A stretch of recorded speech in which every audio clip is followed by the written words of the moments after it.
Eccoci qui ragazzi, bentornati sul canale. La presentazione dei campioni d'Italia del nostro Napoli,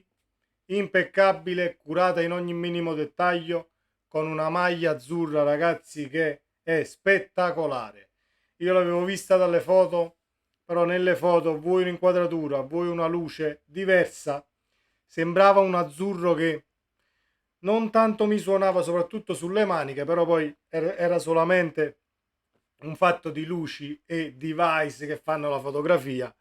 a darmi quel contrasto di azzurro tra le maniche e il busto che poi non c'è. Maglia stupenda, maglia che vede svanire quel logo rosso della Lete. Facciamo anche così, la togliamo di qui e facciamo uscire il gol di Diego contro l'Inghilterra, perché poi faremo anche un upgrade qui al decoro, diciamo, della postazione. Verrà in futuro, parliamo di questa conferenza, perché è stata quasi una conferenza stampa di De Laurentiis durante la presentazione delle maglie, grandissima location su nave MSC, sponsor ufficiale del Napoli da quest'anno. Abbiamo eBay al posto di Amazon sulla manica, internazionalizzazione del marchio Napoli, calciomercato, si è parlato di tutto e a tutte le domande De Laurentiis ha dato una risposta più che esaustiva, togliendosi anche qualche sassolino dalla scarpa per quanto riguarda la situazione Giuntoli. Condivisibile o meno l'idea di rispondere a queste provocazioni, io sono d'accordo, perché i sassolini più te li porti avanti e più fanno male, poi diventano strette le scarpe, quindi meglio toglierseli subito quando se ne ha l'occasione. Almeno è la mia opinione, fatemi sapere la vostra nei commenti ragazzi. Prima di cominciare andiamo a vedere cosa ha detto il nostro presidente e cosa è successo ieri in questa fantastica presentazione delle maglie. Iscrivetevi al canale se non l'avete ancora fatto, attivate la campanella delle notifiche così restate aggiornati sui contenuti, e la cosa più importante, condividete questo video con tutti i vostri amici, tifosi del Napoli, non tifosi del Napoli. Creiamo questa comunità che cresce sempre di più sul mio canale e vi ringrazio per tutto ciò che avete fatto, state facendo e mi auguro farete sul mio canale. Parliamo di questo Napoli e parliamo di ciò che è accaduto ieri, perché ci sono degli spunti che portano al calciomercato non da sottovalutare. Infatti partiamo proprio da quelli. Partiamo dalla domanda: Osimhen rimane o non rimane? Il presidente dice Osimhen rimane, partirà per Di Maro. Nel caso arrivi una proposta più che indecente, valuteremo la proposta e ce ne faremo una ragione. La proposta più che indecente comunque deve sorpassare i 150 milioni, quindi non è scontato che arrivi il Paris Saint-Germain di turno, il petrodollaro di turno e porti via l'attaccante da Napoli, perché comunque è un'operazione ad altissime cifre e anche i club che hanno soldi da spendere ci pensano due volte. Quindi abbiamo un vantaggio da questo punto di vista, però nel caso dovesse partire, il Napoli è una società sana, il Napoli è una società con progettualità avanzata. Sostituiremo Osimhen sicuramente alla grande per quanto riguarda l'arrivo di un attaccante nel caso dovesse partire il nostro Osi. E poi De Laurentiis si è soffermato sul fatto dei calciatori in scadenza 2024. Parliamo di Zelinski, parliamo di Lozano. Ha detto molto esplicitamente: se non si trovano i presupposti per il rinnovo bisogna partire, perché poi si rischia di far finire un calciatore in tribuna addirittura, quindi non è buono né per noi né per i calciatori in primis. E poi si è soffermato sul fatto che ci sono alcuni calciatori che diventano marionette nelle mani dei loro procuratori. Diatriba e storia che va avanti non da ieri, per quanto riguarda il presidente De Laurentiis, che vorrebbe ovviamente un calcio come io e come credo, come io, come me, scusate, e credo come tanti di voi, un calcio con meno procuratori e più uomini, perché poi ci lamentiamo che le bandiere nel calcio siano scomparse, gran parte dei demeriti o dei meriti della scomparsa delle bandiere sono proprio i procuratori. Quindi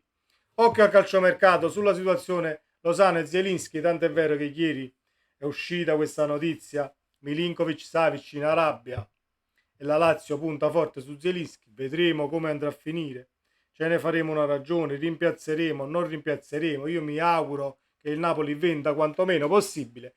ma il gruccio o il pallino che mi faccio principalmente è prendere questo difensore centrale e averlo dal primo giorno di ritiro a Di Maro, perché abbiamo un cambio allenatore e bisogna ricominciare tatticamente a plasmare il Napoli 2023-2024, cominciando dalla linea difensiva, che è la prima cosa che poi vai a fare a livello tattico, quindi avere i titolari o la rosa completa almeno sulla linea difensiva è fondamentale.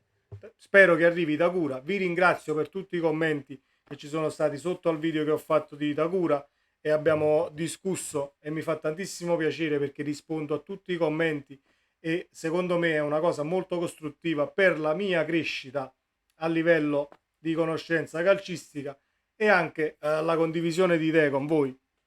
che poi è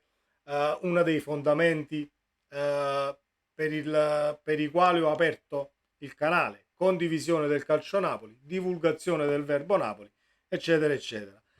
Comunque De Laurentiis si toglie anche un sassolino dalla scarpa prima quando prende parola la portavoce eBay che dice mio marito è napoletano e De Laurentiis dice meno male, almeno non abbiamo uno juventino nello staff, e poi gli viene fatta la domanda se la sarebbe aspettata la conferenza di Giuntoli con quelle parole e De Laurentiis dice no, non me lo sarei mai aspettato, se l'avessi saputo l'avrei mandato via molto prima. Ovviamente nessuno lo poteva sapere, però c'è anche da dire che la conferenza di Cristiano Giuntoli, per quanto veritiera possa essere, è stata comunque organizzata ad hoc per il momento della Juve, per le frasi fatte, lo si vede in alcuni sguardi e risposte di Giuntoli che sono telefonate e pilotate. A noi non ce ne frega più di tanto, quindi ho già fatto il video, ho già detto la mia al riguardo, parliamo del nostro Napoli e parliamo della nostra maglia tutta azzurra, curata nei minimi dettagli, ed è curata nei minimi dettagli tutta la cerimonia e tutta la preparazione per arrivare poi alla vendita delle maglie, che culmina ieri sera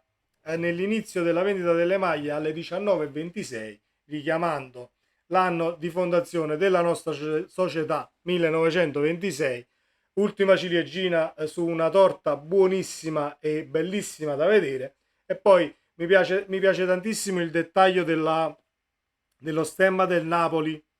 nello scudetto cucito sulla maglia, perché è un dettaglio in bassorilievo che però fa del gusto e dell'eleganza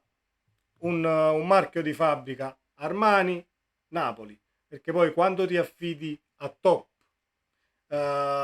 del settore non può che uscire una maglia fantastica. L'abbiamo visto, e anche la seconda maglia stupenda con il Vesuvio disegnato in richiamo alla napoletanità che porteremo in trasferta. Stupendo messaggio, stupende le maglie, stupendo il presidente per tutte le risposte che ha dato, esaustive a tutti quanti. Speriamo di cominciare questo ritiro con quante più ufficialità possibili in rosa e se dobbiamo sfoltire, che sfoltiamo quanto prima, perché non dico da Di Maro, però fine Di Maro, inizio Castel di Sangro, quella deve essere la rosa, senza arrivare come l'anno scorso in ritardo su alcuni colpi. Mi rendo conto anche che il calciomercato comunque gira su meccaniche dove puoi sì tu essere il capo delle operazioni, ma a volte sei anche soggetto al riflesso di operazioni di squadre avversarie. Vedi per esempio la situazione Kim, si è dilungata, la clausola è stata pagata dopo una settimana, se ne parlava già da tempo, poi è stata pagata la clausola molto dopo perché si aspettava l'ufficialità a Paris Saint-Germain di Lucas Hernandez, eccetera eccetera. Quindi vi rendete conto che è una sorta di domino nel quale poi devi dire la tua e devi essere pronto a piazzare il colpo quando ti si presenta l'occasione. Massima fiducia alla società, ragazzi, massima fiducia al calcio Napoli, e le giornate di ieri sono quelle giornate che segnano l'inizio della stagione, perché ieri io, dopo aver visto tutta la cerimonia e le parole di De Laurentiis, mi sono seduto